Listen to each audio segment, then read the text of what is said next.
že umrli britanski politik, Tony Benn, je nekoč rekel, ker je pred 90-ih odstopil iz mesta poslanca oziroma ni več kandidiral. In ga je doma žena vprašala, zakaj je to naredil. Je rekel, jaz grem iz parlamenta, zato da se posvetim politiki. Da dejansko poskušaš nekaj spreminjati. Tako da se mi zdi, da je vsak od nas v vsakdanjem življenju lahko akter lastnega življenja pa celotnega družbenega življenja. Ali je to recimo si član kakega, recimo sindikata, neke kulturnega društva, športnega društva, gasilcev. Tam se ustvarja politika. Ne?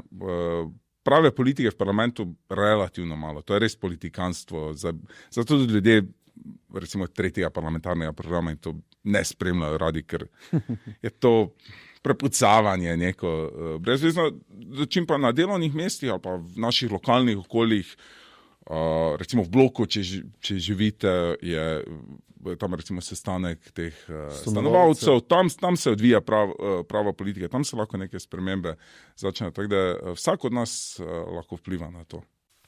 Poslušajte, berite in klikajte Večer za vikend, ker smo z vami in za vas tukaj vsak trenutek.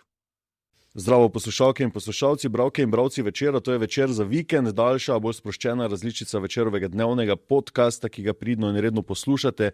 Številke poslušanosti in gledanosti so ob naših objavah političnih podcastov visoke. Zato smo se odločili, da tudi danes govorimo o politiki, ampak ker pač ne morem iz svoje kože, bom skušal v debato upeljati tudi nekaj nogometa. Preden vam razkrijem, o čem bomo govorili, bolj podrobno seveda in s kom bomo govorili, še vabilo, da se na podcast naročite, s tem boste obveščeni ob izidu naslednje epizode, to lahko storite na Spotifyju, Apple Podcasts, na YouTube Music in na ostalih platformah, ki ponujajo, distribuirajo podcaste. Seveda pa vabljeni tudi, da komentirate epizode, da poveste, kaj vam je bilo všeč in kaj vam ni bilo všeč. Radi prebiramo tudi te komentarje, tudi tiste, ki so hejt, ker kaj pač imamo drugega v tem predvolilnem času. Vesel sem, da je z mano tukaj Gregor Kašman, sociolog, pedagog, zgodovinar, levičar, da že povemo takoj na začetku, ne? Da ne bo treba ugibati. Da se avtamo. Ja. In pa imetnik sezonske stopnice v Ljudskem vrtu. Ne? Ja, 8 leto. Navijač Gregor. Navijač Gregor. Zdravo. Prišel si iz delovnega mesta, ne? Iz šole. Tako, ja. Kak je bilo danes v šoli? Kak je v bistvu v šoli v času šolskih počitnic? Ja, ljudje mislijo, šola takrat zaprta, ne? Do mene dela. Vse res veliko sodelavcev na zasluženem dopustu in tudi otroci si malo odpočijajo od nas. Ampak nekateri otroci sploh v mestnih okoljih nimajo tu sorodnikov, babic, detkov, ki bi pazili na njih, tako da so v šoli, v aktivnih zimskih počitnicah, pa tudi nekateri, ki imajo doma zagotovljeno varstvo, se odločijo, da bo v šoli takrat, ker se tam družijo s prijatelji, malo bolj neformalno je vse skupaj. In mi jim v tem času pač različne vsebine ponujamo, od nekih športnih, vem, da so danes šli na piramido, na pohod na piramido. Imeli smo nogomet, seveda, sem jih treniral nogomet. Prva izkušnja, trenerska, bomo videli, če še bo kaka. Imeli smo tudi zgodovinske delavnice in pa tisto pri kateri sem jaz najbolj užival, smo imeli o ženskah, ki so spremenile svet oziroma ga še spreminjajo. Katera ženska jih je najbolj navdušila? Zdaj, jaz sem jim dal nabor, seveda, tisti, ampak bile so punce in fantje, ki so delali pri tem, to so 3., 4., 2. razred, zelo navdušeni nad Greto Thunberg, Vido Tomšič, Frido Kahlo, Rosso Parks, bolnica Franjo Bidovec, da te. Naj te kar izzovem na začetku, če bi moral predstavljati, pa ti izpostavljeno žensko, ki dela razliko trenutno v političnem sistemu slovenskem, kjer bi ti izpostavil? Ali je to težka naloga? Zdaj, dela razliko, dela spremembo, ni njo, da to kot pozitivno karakterizirano. Okay. Pač kot vplivna oseba, potem bi gotovo mogli izpostaviti Niko Kovač kot vplivno osebo. Zdaj, koliko so te kampanje katere stvari zasledujejo oziroma kako se jih loteva zelo institucionalno preko Evropske unije. O tem lahko debatiramo, ampak gotovo dela neko spremembo pri tem. Verjetno celo večjo, kot pa tiste ženske, ki so zdaj nosilke nekih političnih najvišjih funkcij, kot sta predsednica in predsednica parlamenta. Kaj pa simbol rdečih petk? Urška Klakočar Zupančič. Mislim, ona po formi dela razliko, nisem pa še nič zares vsebinskega od nje slišal, mogoče sem premalo poslušal. Mogoče moraš prebrati Večer v soboto, ker smo imeli soočenje ženskih kandidatk, Franja Žižt in Petra Lesek Tušek, sta jih soočili, tako da vablim k branju te sobotne priloge. Okay. Rekla sva, da bo govorila o kampanjah, zdaj da predstavimo še malo tvojo zgodovino. Bil si zelo aktiven v politiki, oziroma lahko rečemo tudi aktivist. Kako bi ti definiral to svojo zgodovino? Vseeno, si še zelo mlad, ampak kaj že v najstništvu si začel s tem nekim delovanjem? Ja, moja prva izkušnja, taka formativna politična izkušnja, tako za večino moje generacije, ki smo iz Maribora oziroma iz okolice, da me bo tvoj kolega Jon popravil, ker me vedno popravi, da nisem jaz iz Maribora, da sem iz Ruš. Rušan, iz delavske družine. Iz delavske družine, iz Ruš. Ampak začelo se je na mariborskih stajah.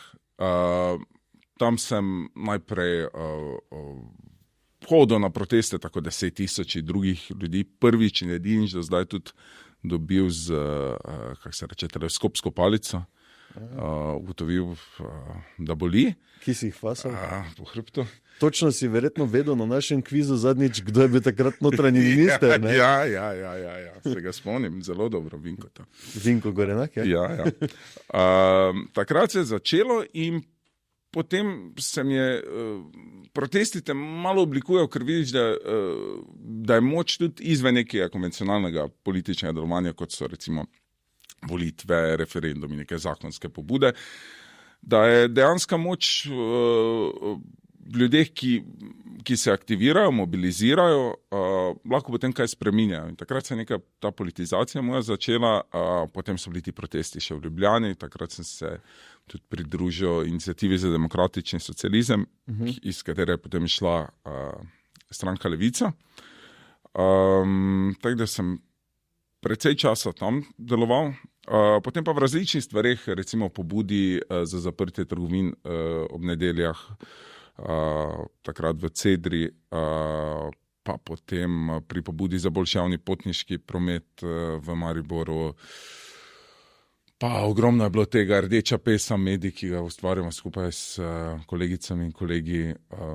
Tako da to je nekako tisto delovanje. Vedno me to delovanje bolj pritegnilo kot pa neko klasično elektoralno volilno delo ali pa volilna kampanja. Zdaj si v tem trenutku si pa vseeno bolj opazovalec kot nekdo, ki izjema verjetno rdeča pesa, ampak ni več verjetno toliko aktivnosti s tvoje strani.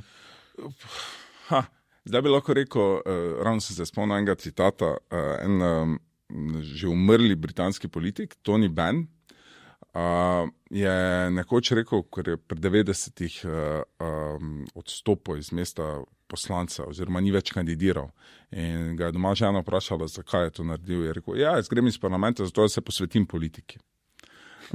Da dejansko poskušaš nekaj spreminjati. Tako da se mi zdi, da je vsak od nas v vsakdanjem življenju lahko akter lastnega življenja pa celotnega družbenega življenja. Ali je to recimo si član kakega, recimo sindikata, neke kulturnega društva, športnega društva, gasilcev. Tam se ustvarja politika. Prave politike v parlamentu relativno malo. To je res politikanstvo. Zato tudi ljudje, recimo tretjega parlamentarnega programa, in to ne spremljajo radi, ker je to prepucavanje neko brezvezno, čim pa na delovnih mestih ali pa v naših lokalnih okoljih, recimo v bloku, če živite, je tam recimo sestanek teh stanovalcev, tam se odvija prava politika, tam se lahko neke spremembe začnejo, tako da vsak od nas lahko vpliva na to. Okay, vseeno pa politikanstvo, kot si ga Tega. omenil, pa tudi opazuješ. No? To pa opazujem, ja, to je pa. Si pogledal prva soočenja? Nisem si vseh, sem si pa pogledal to zadnjo na Pop TV-ju in pa čisto malo tistega na Planet TV-ju. Kaj si ti misliš o načinu komuniciranja med politiki? Verjetno je kar zahtevno vseeno v teh soočenjih, kjer je na voljo toliko različnih sogovornikov, vse skupaj voditi čim bolj konstruktivno, ampak kaj si ti zaznal iz tega, kar si videl? Ljudje imajo po svoje prav, ko gledajo te stvari, da rečejo, da ni vsebine neke pretirane. Zaradi tega, ker pride do prepira glede nekih stvari, ki niso bistvene za življenje ljudi. Vem, da se potem vztraja na teh soočenjih, recimo mnenje protikorupcijske komisije o tem, boste odstopili zaradi tega, onega tretjega. Zelo malo je pa pogovora o tem, recimo v kakih razmerah živijo ljudje, v kakih razmerah delajo vsakodnevno. Ne vem, govori se zdaj recimo možnost, da glasujete na volitvah, to je demokracija. Zelo malo pa je demokracije v vsakdanjem življenju ljudi. Ne? Ti si 8 ur v službi, zelo malo imaš možnosti demokratičnega odločanja tu. Zelo malo imaš možnosti demokratičnega odločanja, recimo, če smo že mi dva oba hodimo na fuzbal, tam preživimo ure in ure v celotnem življenju, mesece, leta, nimamo možnosti soodločanja o tem, kako bo izgledal ta nogometni klub. Pa bi jo mogli imeti? Mislim, da bi jo mogli imeti. Mislim, da tudi obstajajo, to ni ena tistih stvari, ko rečejo, kje pa to obstaja. To obstaja v nekaterih državah, ki so načelno tudi kapitalistične države, pa obstaja možnost soodločanja. Mislim, Nemčija je tak primer. Ja. Ampak dobro, tukaj je lastništvo malo zapleteno. Ne? Sicer gre za društvo, lastniki so pa vseeno tuji vlagatelji, kako bi temu rekli. Tuji posojilodajalci. Tako, boljše rečeno, je bravo. Gremo nazaj na politiko. Soočenja, to, kar si videl, kdo te je najbolj prepričal do zdaj? Realno gledano mi ni nihče pretirano izstopal. Okay. Sploh, če se spomnimo nazaj, jaz se spomnim tiste kampanje, recimo 2014, zadnjo soočenje Pop TV, recimo tam je Luka Mesec izredno izstopal in v smislu stila in v smislu stvari, ki jih je govoril, ker se je postavil na neko logiko tega, to so sistemske stranke, tukaj mi smo antisistemska stranka, mi se ne ukvarjamo s tem, kako bomo mi boljše upravljali ta sistem, ampak mi se ukvarjamo s tem, da bomo ta sistem zamenjali z nekim bolj pravičnim, naprednim. Danes tega ni na teh soočenjih, saj nisem videl tega. Zdaj bom začel z obratne smeri, kdo se mi je zdel, mislim, ne samo neprepričljiv, ampak če si tako pogledam, kako bi deloval recimo v razredu, ta človek kot učitelj. Mislim, da Vladimir Prebeliča ne posluša nihče. Jaz sem bil na njegovih predavanjih, pa so bila zanimiva. Na fakulteti. Okay. Rekel sem te. Učitelj. Učitelj. Anžeta Logarja, mislim, da še manj. Jernej Vrtovec, mislim, mi deluje, kot da hoče biti naspidiran za nekaj, ampak je to zelo, reče, vanila. Na tak način. Bež zelo. Janez Janša, mislim, da njega vsi najboljše poznamo iz teh soočenj. Mislim, da je to isto, kar vedno pri njem vidimo na televiziji, vidimo pa nekaj druge potem na socialnih omrežjih. Pa to sta dve sliki in je zelo standardno njegovo. In mislim, da se zaradi tega tudi on izogiba soočenj 1-1 z Robertom Golobom. Direktnih soočenj, ker mislim, da v teh soočenj bi on izpadel zagrnjen, moreč, malo celo postaran. Se mi zdi, da bi Robertu Golobu zelo ustrezalo duel 1-1 z Janezom Janšo, kot so bile pred prejšnjimi volitvami. Te ugotovitve, da je postaran, pa nočemo zdaj tu nekih starizmov upeljevati, ampak da je malo počasnejši, teh opazk sem že nekaj zasledil pri Janezu Janši. Je to zato, ker pač 4 leta v opoziciji lepo čakal na to priložnost, pa zdaj rabi kot dizel, da se malo zažene? Ja, pa vse to je normalno pri teh letih, da nisi več, nisi isti pri 40, 60, 70, to je normalno, ni to neka njegova posebnost. Se mi pa zdi, da mu bolj ustreza ta vrsta soočenj, ker je več kandidatov okrog njega. No. Enega nisi omenil, Stevanoviča, ki je v bistvu v tem primeru antisistemska stranka. Ne? Ja. Kar bi mu lahko dalo neke dodatne možnosti pri nagovarjanju neopredeljenih. Ja. Mislim, da je recimo razlika s tem, kaj je bila takrat IDS, pa zdaj resnica, mislim, to je ogromna politična razlika, ampak seveda. Ja. Ampak zdi se mi, da je on bolj po formi antisistemski človek. Ko pozorno poslušamo odgovore, ne?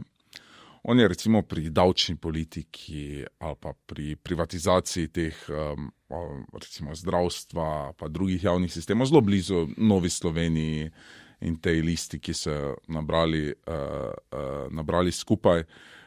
Pri nekih drugih vprašanjih je tudi blizu recimo gibanju Svoboda.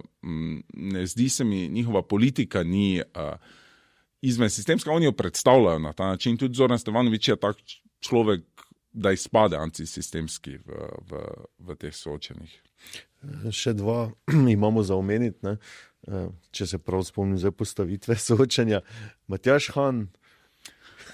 Matjaž Han ima pa specifičen način. Včeraj sem bil v enem od mariborskih lokalov za kratek trenutek in je pač žal, se bomo res očitno na vsakem koraku pogovarjali o politiki in je bila ravno ta debata, s kom bi šel na pir od tistih, ki so na soočenju, in je velika možnost, da ljudje izberejo prav Matjaža Hana. Ja, mislim, da bi on z veseljem šel tudi na pivo. Koliko pa je to pomembno zdaj pri nagovarjanju ljudi? Ja, nekateri bodo zdaj rekli, da je slabo, da je toliko pomembno, da je slabo, da je toliko personalizirana politika. Vse po svoje je, če ni vsebine zadaj, ampak normalno, da se ljudje odločamo tudi na podlagi tega, kdo nam je po neki osebni plati blizu na nek način. Če samo en intermezzo ravno o tej tematiki. Danes so v Veliki Britaniji volitve, by-elections se reče, za en poslanski sedež, ki je izpraznjen zdaj.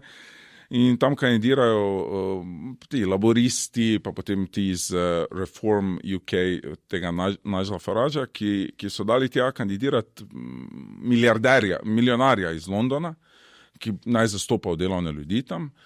So pa zeleni, ki bodo verjetno zmagali na teh volitvah, dali najboljšo kandidatko v smislu, kako jo predstaviti. Mislim, da je relativno mlada vodovodarka iz tistega okolja in pali to. Taka politika. Okay. Dosti lažje ona predstavi te stvari v njihovem okolju, kot bi nek drug kandidat.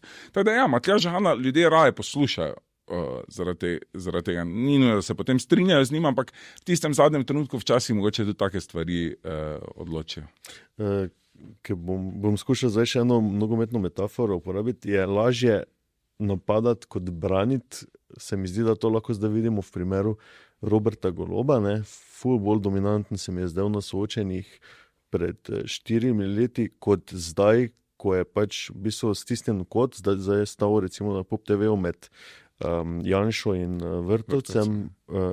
Če se ne motim, je bil tudi Mesec zraven, ampak kakor... Ja, med njima, med Vrtovcem pa Janšo. No, in ko pač skakal jim je tudi v besedo, oziroma je repliciral sproti, ne, kar mogoče ne predstavlja, pa ne daje najboljšega vtisa ljudem, ko je nekdo v bistvu na koncu izpade celo malo aroganten. No. Je ugotovil, da zdaj pač je lažje v tistem prvem obdobju bilo? Ja, načeloma je vsakomur lažje, ko prvič kandidira, zaradi tega, ker ni po ničemer ga ljudje ne morejo presojati v smislu, kaj on naredil kot politik do takrat, ker ne vem, kaj bil je v Pozitivni Sloveniji, tam ampak ljudje se tega ne spomnijo. Je pa ta ugotovitev, se mi zdi, drži, kaj si rekel, on postaja z leti bolj aroganten, bolj vzvišen. Se mi pa zdi, da mediji, ki na to zelo vztrajajo, da bi opozarjali na tem, se ne zavedajo, da mislim, da gre to njemu v nekem določenem točki tudi v plus. Ja. On izpade lidersko s tem. Ljudi take stvari ne zmotijo tako zelo. Mislim, da bi jih bolj zmotilo to, da je nekdo neodločen, da nekdo pa bi, pa ne bi. Recimo, ko sem se pogovarjal s kolegi ali pa s sodelavci ali pa z družino doma, sem bral v medijih, da problem je bil pri božičnici, da je bila rokohitrsko sprejeta. To pogovorov med običajnimi ljudmi noben tega ne reče. Vsi so rekli, hvala Bogu, dobili smo, Robi je zrihtal, Robi je rekel, da bomo dobili smo, to je to. In to je res, to je politika. Ne smemo se, ko debatiramo o politiki, se ne smemo fokusirati preveč, oziroma zgolj na formo tega, na kak način je sprejeto. Ampak se moramo fokusirati, kakšne učinke ima to, kar je sprejeto. Zato, ker zdaj nisi šel pomed podjetnike, da bi vprašal njih, kaj si mislijo o tem. Ne? Ja, ampak relativno nepomembna volilna baza v številkah. Zdi, da je nepomembno.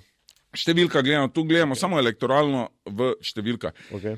To, koliko se na televiziji govori, kaj je reklo gospodarstvo, kaj so rekli podjetniki. Jaz pomislim, da je 1.800.000 ljudi v Sloveniji ima svoje firme. 200.000 drugih pa dela neke stvari kot zaposlenih, kot delavk in delavcev. Okay. Ampak je bistveno obratna situacija. Ne? Ampak so pa ti bliže vzvodom in politične moči in bliže vzvodom neke kulturne, medijske moči in se zato njihov glas disproporcionalno veliko sliši v medijih. Dosti manj pa se sliši, ne vem, glas nekega proizvodnega delavca tam v Henklu ali pa neke čistilke tam ali pa vzdrževalca, kurirja, poštarja. Ne? Zelo malo razpravljamo o tem. Res je. Gremo še na to, kako se slišijo kampanje. Kdo ti izstopa, koga si opazil, lahko jaz že za začetek, da razmisliš. Peljal sem se mimo Ljudskega vrta po severni strani in videl velik napis Levica Vesna, veliki jumbo plakat zelene barve. Ne. Kdo je tu razmišljal? Mislim, ali če gre za provokacijo, potem okej, ne. Če pa gre za nagovarjanje Mariborčank in Mariborčanov pred stadionom zeleni barvi, pa...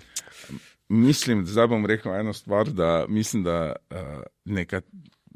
moje nekdanje tovarišice in tovariši, tisti, ki so ostali iz IDS-a še v Levici, ne spremljajo fuzbala. Žal ga ne spremljajo. Jaz vem, da je Luka Mesec bil na eni tekmi v življenju, West Ham Domžale.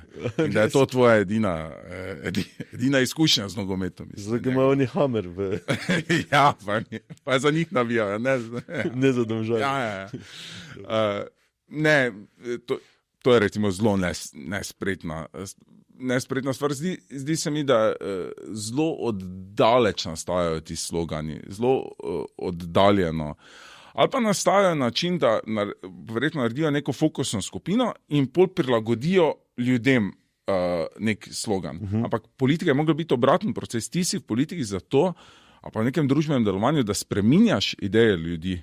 Ne, da samo slediš tistim idejam, ki so že v družbi prisotne ali pa dominantne, ker pol bi družba ostala enaka skozi celo zgodovino. Spreminjala pa se je zato, ker je nekdo spreminjal vrednote, stališča ljudi preko tega, da je spreminjal njihov materialni položaj. Tako da mislim, da bi mogli na ta način iskati te slogane in mislim, da je v Sloveniji obraten proces. Nimi pa doben, da bi mi padal v oči, da je bilo nekaj hudo inovativnega. Zdi se mi... Jaz jih imam naprintane, zdaj tu se težko odločim, kaj bi bilo mislim, da resnica je vredo delajo v tem smislu, da imajo to moč ljudem že skozi enak slogan. Ljudje malo povezujejo, rečejo resnica, zoki, steroidi, moč ljudem. In to skupaj združijo in je to. Okay. Ja, kaj še imamo potem? Ne vem. Kaj je akcija? Kaj je Skupaj v spletna akcijo. lista? Ja, Skupaj v akcijo. jaz bi tej listi dal drugačno ime. Ne? Mislim, da je Kaj? to je lista, kjer so 4 akterji združeni. Mislim, 4 družbene skupine. Kulaki, Okay. Kmetje. argentinska emigracija, Ja. Japi, Bravo. pa državna birokracija, te v državnem svetu, ali kaj je ta, ki je zraven. Tako da mislim, da bi mogli na tak način bolj zasnovati. Recimo Anže Logar moramo meniti. Mislim, njemu je verjetno in slogan in program ChatGPT napisal. Se je to za chat celo ni zanikal, oziroma je rekel, da za program, da so si popravljali malo zadeve. Slogovno popravljanje. Mene zanima, mislim, ti greš na volitve, ti rečeš 200 strokovnjakov ti je to pripravljeno, kar je totalno blef. Dobenega programa ne pripravlja 200 strokovnjakov, ker to je kaki Google dokument, je pol to vsak piše. Kjer je dvorani? Ja. In pol reče, mi smo si pomagali, da smo slogovno preverili to s ChatGPT-jem. Smisel pa nisi ti človek, ne prebereš ti nečesa, ti slogovno popraviš. Zakaj pa ti program slogovno popravlja? To je najlažja stvar za popraviti. Okay. Žal pozabljenega Karla Rjavca, ne, za varno prihodnost, to pač bomo pozabili. Ne. Ja, mislim, da na tej listi moramo omeniti še nekoga, ki je na tej listi, ki se je pridružil tej listi. Suvereni? Seveda, suvereni. Gospod Dejan Kauh se je pridružil listi. Ampak, mislim, da bo zvišalo iz 0,18 na 0,19 na koncu. ja, jaz ne verjamem, da bo prišli do enega, tako da smo tukaj blizu. No. Ampak, okej, mogoče svoboda, ne, smo se predtem smo vklopili, vseeno se zdi, da v nekaterih pogledih dobro nagovarja, z jumbo plakati, slogani, v drugih pogledih pa mogoče zelo enostavno oziroma ne dovolj premišljeno. Ja, mislim, da je pri Svobodi zadeva taka, da so ljudje mislili, da bo to isti projekt, kot je bila Stranka modernega centra, pa kaj še bila Lista Marjana Šarca, da bo skočilo, padlo in je to. Ampak to ni. Robert Golob je naredil stranko, ki je hegemon tega liberalnega pola in bo to ostala. Bo to ostala na tej volitvi in bo verjetno ostala tudi na naslednjih volitvah. Mislim, da se najbolj so se zaleteli ti, ki so mislili, zdaj bomo dali Vladimirja Prebiliča, pa bo on to. Ni, mislim, zelo neslavno je to propadlo, zaradi tega,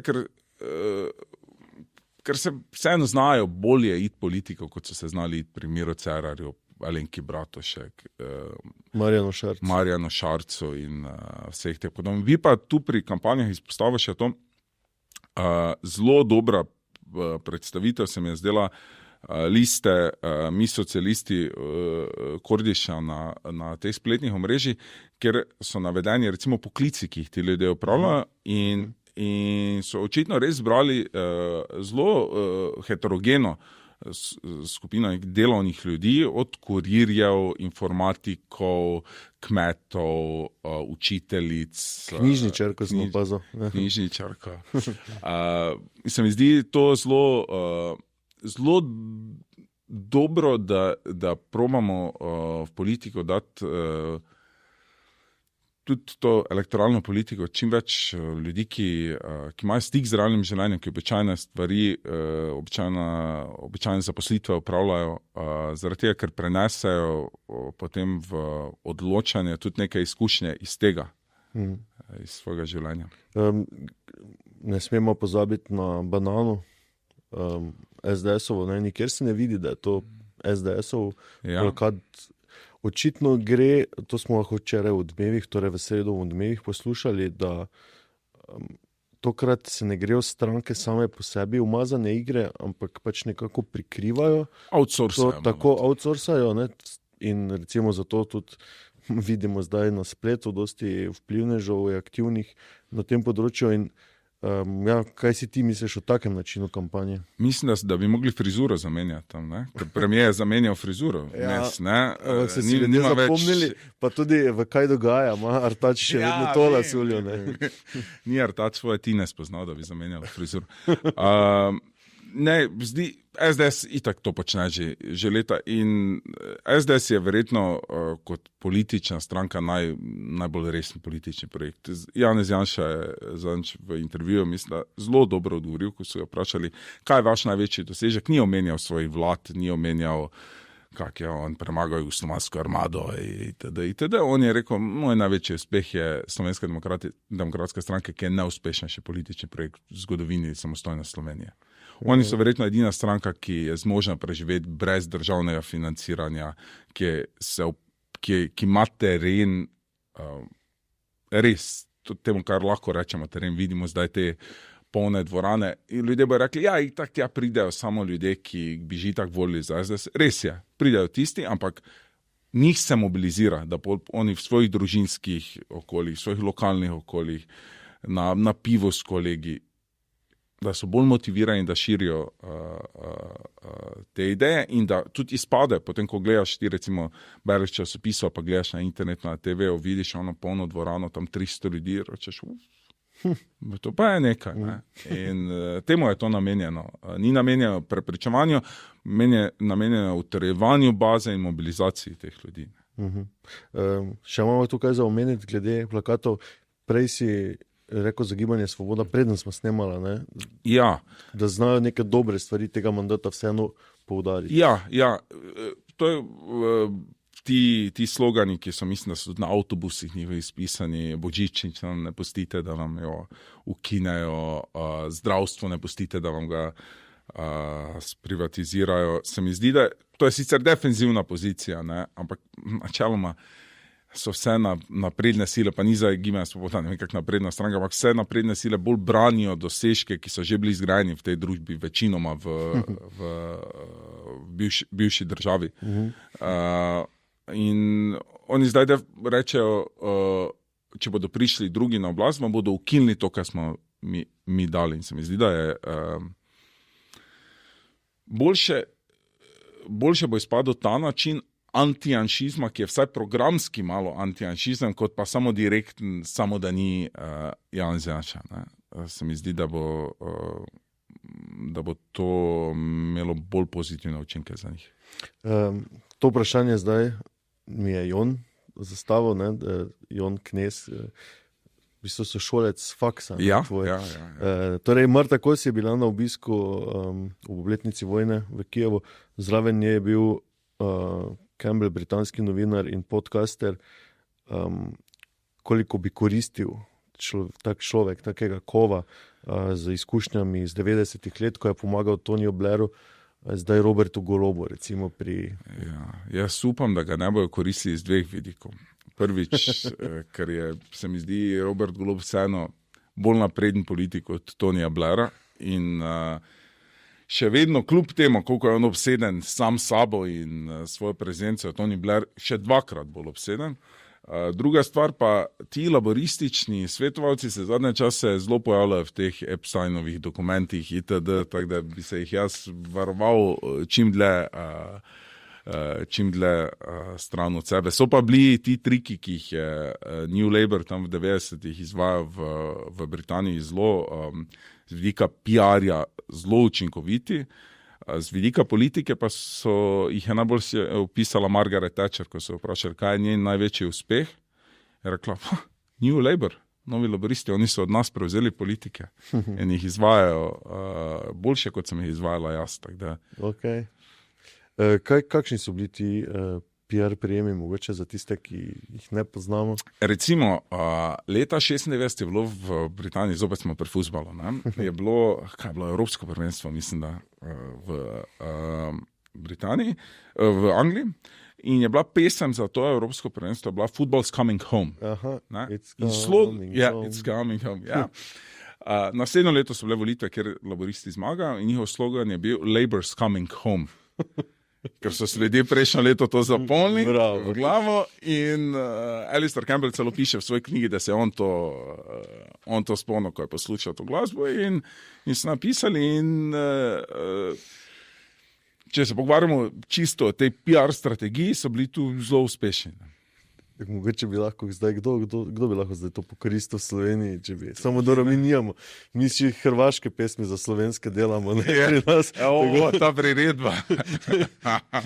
Ne, ampak dobro, da bi zdaj recimo SDS prihaja nazaj, ampak dobro, ni povezano z našo preteklostjo pesem, ne.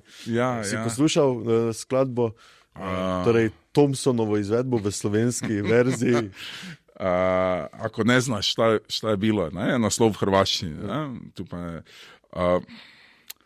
Mislim, stvari, ki so fake, so itak slabe same po sebi. To pa še slab fake se mi je zdelo. Mislim, da bi se mogli vrniti. SDS ima eno, mi smo s prijatelji, ko smo bili na faksu, večkrat to ironično tudi poslušali. Mislim, da so imeli himno, jim je napisala skupina Malibu. Takrat. Mislim, da bi se mogli bolj tega držati, ali pa kakšne Nuše Derende, kaj takega. Nuše Derende je pisala za njih, ne? Ja, mislim, da je to boljše kot pa sosedovega Markota. Ok, sedaj, ko smo že pri bizarnostih, mariborski del kampanje, ne? Do zdaj sem opazil samo posnetka oziroma pred stadionom, ne, Vidnarjeva, ki tokrat kandidira pri Demokratih, pa je bila že v marsikateri stranki, od SDS-a, Šarca, SMC-a, upam, da se nisem kaj zmotil. Viš, kak so programsko si podobne stranke, ne rabiš ti zamenjevati stališč, ti samo stranko zamenjaš. Pa mislim, da je enkrat celo zavrnila trditev, da je bila v SDS-u, da je samo tam nastopala ali bila na nekem njihovem dogodku, tako da gospa Nataša Vinar, če se motimo, komentirajte spodaj. Drugi pa je seveda Uroš Prikl v Šuškavki. Zgornjem delu, rumenem delu, gostujoči dres, in res bizarno, ko hodi po južni ploščadi. Kaj si ti misliš? Veš, kak se je reklo na jugu včasih, takim Indijanci, ne? Da si tako oblečen. Jaz načeloma sem zelo proti temu, ko se govori šport in politika se ne mešata. Mešata se konstantno. Okay. Na tribunah se ogromno politike dogaja, tudi ogromno tako pogovorov. Recimo v zadnjih letih, recimo, koliko je bilo tega gibanja za končanje genocida v Gazi, za končanje pobijanja Palestincev. Navijaške skupine so se tu organizirale in zelo močno solidarno zastopale stališča miru in pač osvoboditve Palestine.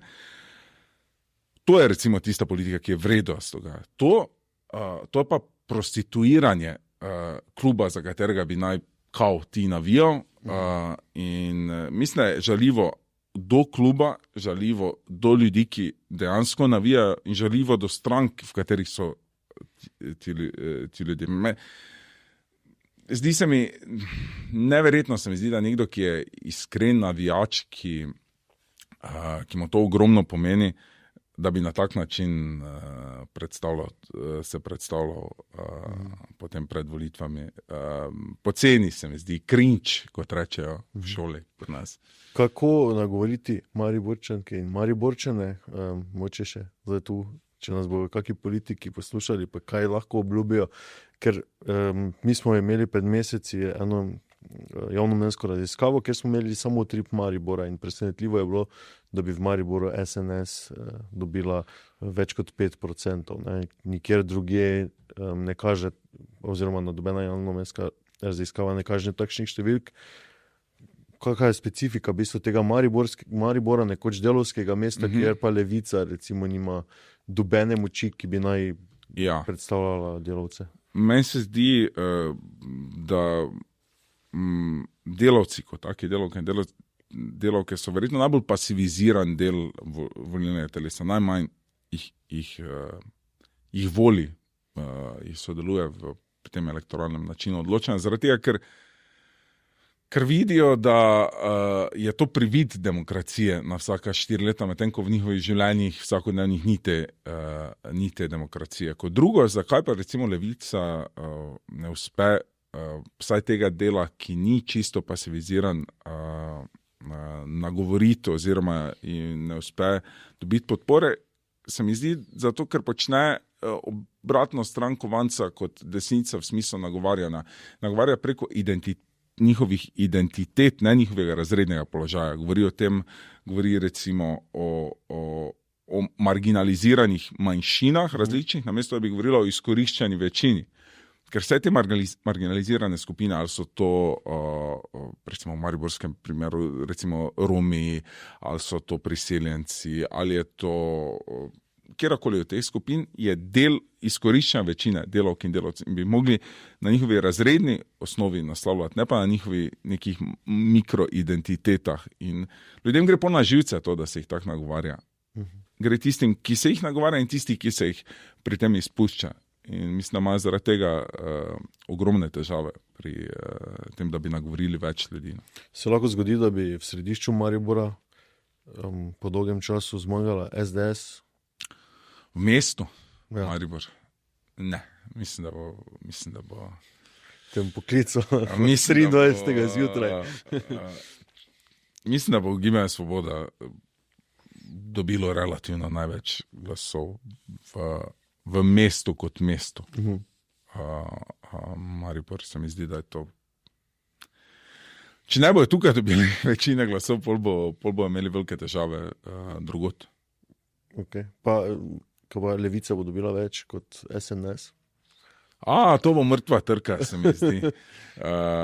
To se mi zdi, da bo kar spopad tu v tem lokalnem okolju. Se mi pa zdi to, če si že omenil Levico, recimo Levica plus Vesna, pa ta skupna lista Fokus, NSI, SLS, vsi pravijo, kak je v redu, povezali smo se, zdaj bomo boljši rezultat dosegli. Šel sem gledati rezultate zadnjih parlamentarnih volitev.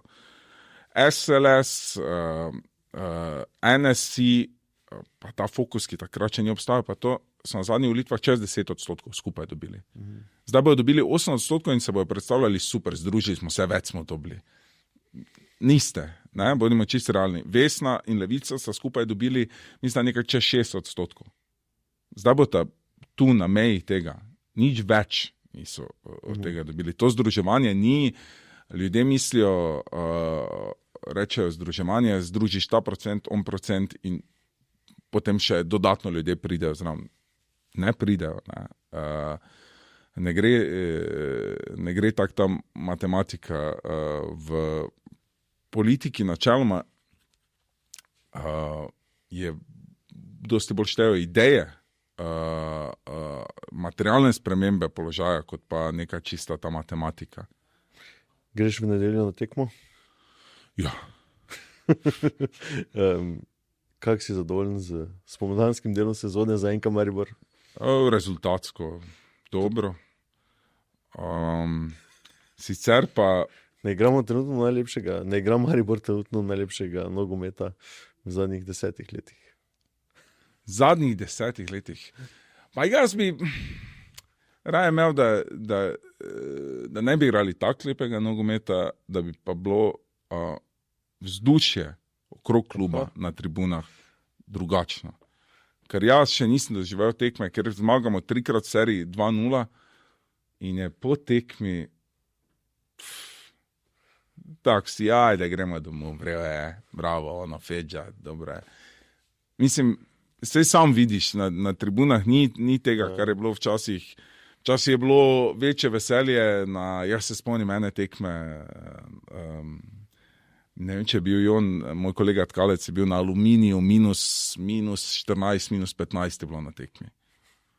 Ampak je bilo veselje, pa se je komaj zguralo tisto tekmo, ono klasično, pragmatično, 2 zadnja vezna, damo gol in držimo to. In smo dominirali, kot bi rekel Darko Milej, vsako tekmo.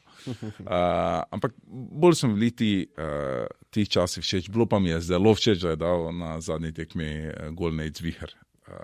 Zakaj? To malo osebna stvar. Nejca Viher je v srednji šoli uči moja partnerka in je super učenec, super mlad športnik, nekdo, ki si ga lahko vzamejo za zgled drugi in upam, da bo še dolgo časa ostal tu, da ne bo šel v našo obe ekipo v Hull City. To smo se že mislili pogovarjali. Kaj te tako pri Nejcu navdušilo, da uči druge? Uči druge v šoli, učno pomoč jim nudi. Nikoli ni dobenega problema v smislu zadolžitev, ki jih mora on izpolniti. rade volje jih naredi. Manjka izključno takrat, ko je to nujno potrebno za to, da se tudi trenažni proces nadaljuje. Ker največ manjkajo v šolah, teh športnih razredih ti, ki igrajo, pa ne zdaj v žalo nekih klubov, ampak Dobrovce, itd. Ti so največji športniki, ki je treba manjkati. Dobro, nič ne bi rekel. Tudi jaz sem kdaj fuzbal igral. Za te vrste klubov. Tudi jaz sem igral. Neuspešno precej, ampak. Gregor Kašman, najlepša hvala, da si vzel cajt za večer, za vikend. Mogoče pa napišeš še kaj na temo politike, do volitev za večer.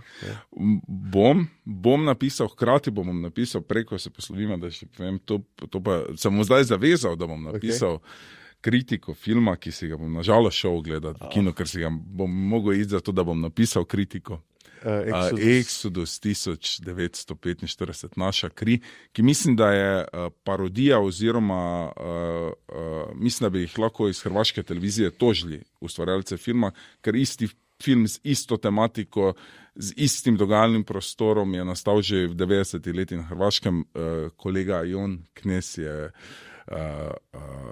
zna ta film skoraj na pamet, četverored se reče filmu, in je ta rehabilitacija ustaštva, tako kot je tu ta film rehabilitacija nečesa slovenske verzije tega. Tako da, če že prepisujemo komade od Thompsona, zdaj prepisujemo tudi filme od tam s podobno vsebino. No, se veselim tega branja.